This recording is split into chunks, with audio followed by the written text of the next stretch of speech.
Para defender a divindade de Cristo, o credo niceno afirma que o Filho não havia sido feito pelo Pai, mas sim gerado por ele.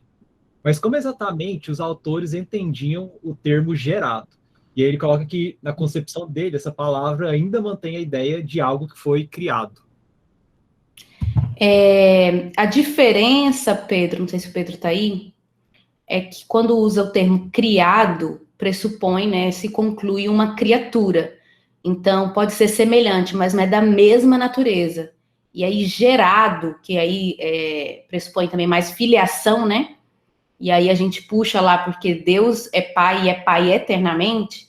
Então, a gente está falando da pessoa do pai e o filho. Então, você tem o pai e você tem o filho. Então, a condição não é de criação, né? De criatura.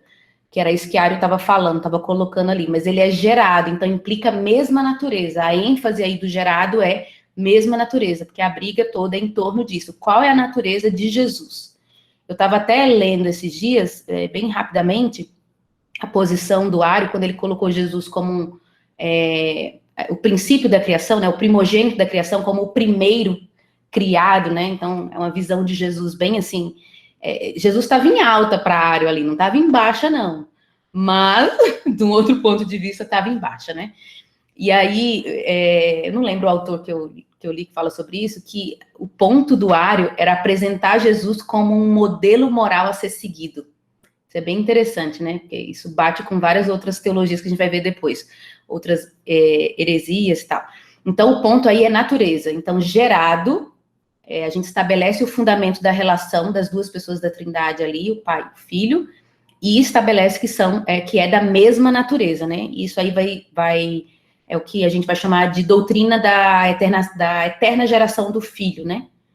Então, acho que a resposta seria isso aí, bem brevemente, porque o debate é grande, né?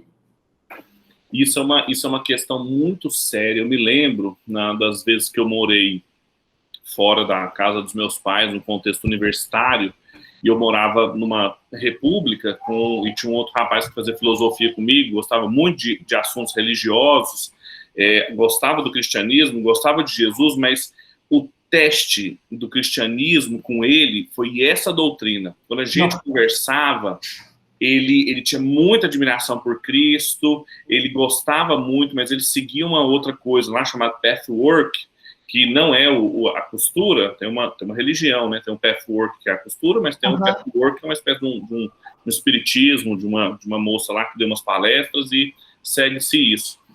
E Jesus aparece lá, como em todas as religiões, ele aparece em algum lugar lá. E eu perguntava assim, e o teste sempre é esse, né? Assim, você perguntar, que lugar que Jesus ocupa no seu construto religioso? Ele é um sábio, ele é um arquétipo moral, etc. Ele é o Filho de Deus, ele tem a mesma natureza de Deus, ele é o unigênito do Pai, porque esse é o termo que se usa no Novo Testamento. Ele é monogênesis, o único gerado. É o único que tem a natureza de Deus. Isso. E aí, quando a gente discutia muito, eu percebi que tinha uma coisa faltando. E aí, quando deu esse tino, assim, eu falei, cara... Aí eu fiz essa pergunta, ele, não. Ele foi criado igual a todos nós. Ele tem um lugar especial, assim, de sabedoria, de esclarecimento, mas a gente também consegue chegar lá. Eu falei, então... Então não, né? Outra religião que a gente tem, porque, né... É isso. Eu acho que outro ponto também de frisar, né, até para tirar essa imagem do que, nossa, parece que é igual, gerado e criado, é a questão de eterno, né, eternamente gerado. Então é fora do tempo, não teve um momento que Jesus nasceu no céu com o Pai como um nenenzinho, então é eternamente gerado. Exatamente. E estabelece essa questão da filiação, né, a fundamentação da relação entre eles, então é bem importante. 2 versículos que o pessoal usa bastante, né? João 5:26, porque assim como o Pai tem a vida em si mesmo, também concedeu ao Filho ter a vida em si mesmo. Tu és meu filho, e hoje te gerei, de Salmo 2. E eu estava lendo, eu não sei quem foi, se foi o Gregório Nazianzo ou de Nissa, falando o seguinte, que realmente não é fácil de explicar isso aqui nem de entender, porque, né, tá no nível de Deus. E ele fala o seguinte, essa doutrina exige de nós a honra do silêncio.